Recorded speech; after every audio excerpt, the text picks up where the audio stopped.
ఇద్దరు ముగ్గురు నలుగురు 5 6 7 8 9 10 11 మీరు ఒక్కొక్కరు 12 మంది 100 మంది అప్లోడ్ చేశారనుకోండి, 12 × 1200 అవుతుంది.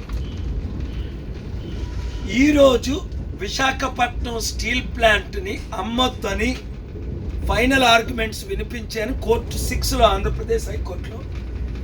ఆనరబుల్ జస్టిస్ ఎస్ సాయి గారు విజయ్జీ గారు స్టే ఆర్డర్ ఇచ్చారు.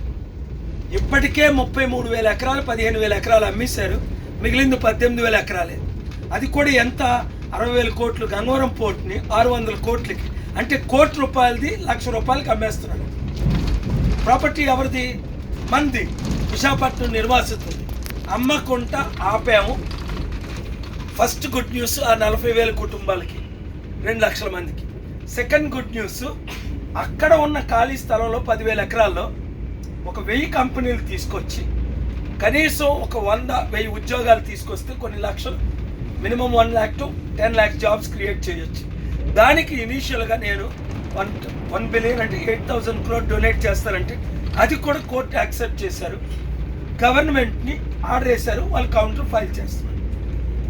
అందుకనే చాలామంది నన్ను అడిగారు విశాఖపట్నం ఎంపీగా పోటీ చేయమని. విశాఖపట్నం ఎంపీగా పోటీ చేస్తున్నాను, మనకి కొండ గుర్తిచ్చారు.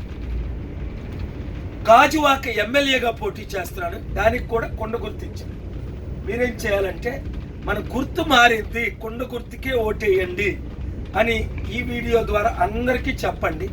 మే 13న ఒక్కరు కూడా మిస్ అవ్వకుండా కనీసం ఒక 10 మందినో 20 మందినో తీసుకుని వెళ్ళి ఓట్లు వేయిస్తారని ఆశిస్తున్నాను. ఎందుకంటే మీకున్న అప్పులన్నీ తీరుతాయి, అభివృద్ధి జరుగుతుంది.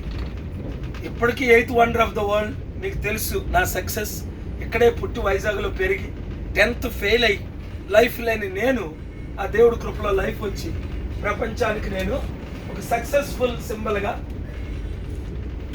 సక్సెస్ అయ్యాను. కొండని ఏ విధంగా మట్టి నుంచి దేవుడు మంచి రూపు తీసుకొచ్చాడో అలాగే మన జీవితాలు మార్చుకుందాం. అది కూడా ఉగాది రోజుని, కొండలు పచ్చళ్ళ రోజుని మనకు కొండ గుర్తిచ్చారు. So it's a great day for the people of Vizag and for the people of Andhra Pradesh and for the people of India. ఎందుకంటే అదానీ అంబానీలకి లక్షల కోట్లు రుణమాఫీ చేసి లక్షల కోట్లు విలువైనది 100 కోట్లకి అమ్మేస్తున్నారు. ఎవరు అడుగుతారు? చంద్రబాబు నాయుడు గారు అడగగలరా? జగన్మోహన్ రెడ్డి అడగగలరా? అసలు వాళ్ళే భూములు అమ్మేశారు. అడిగితే జైల్లో పెడతారు. నేను అడగగలను, నేను మోదీని ఢీకొనగలను. నేను బుక్కే రాశాను, ఎందుకంటే మోదీ కూడా నా శిష్యులే, వీళ్ళందరూ నా శిష్యులే. మీకు తెలుసు, నా దగ్గరకు వచ్చి సన్మానాలు చేసిన వాళ్ళే. కానీ అవినీతిని అరికట్టడానికి నేను వచ్చాను. నన్ను మీరు గెలిపించమని, మీరు గెలవమని, ఇతరులకు చెప్పమని కష్టపడండి నాతో పాటు.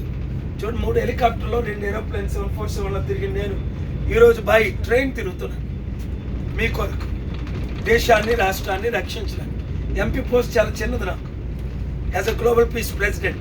కానీ నేను ఎంపీ అవ్వకపోతే పార్లమెంట్ మారదు, చట్టాలు మారవు, దేశం బాగుపడదు.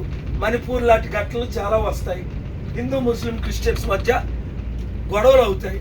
మనం అందరం ఒకటే, శాంతిగా ఉందాం, అభివృద్ధి చేసుకుందాం, అప్పులు తీర్చుకుందాం, కొండ గుర్తుగా ఓటేయమని అందరికీ షేర్ చేయండి.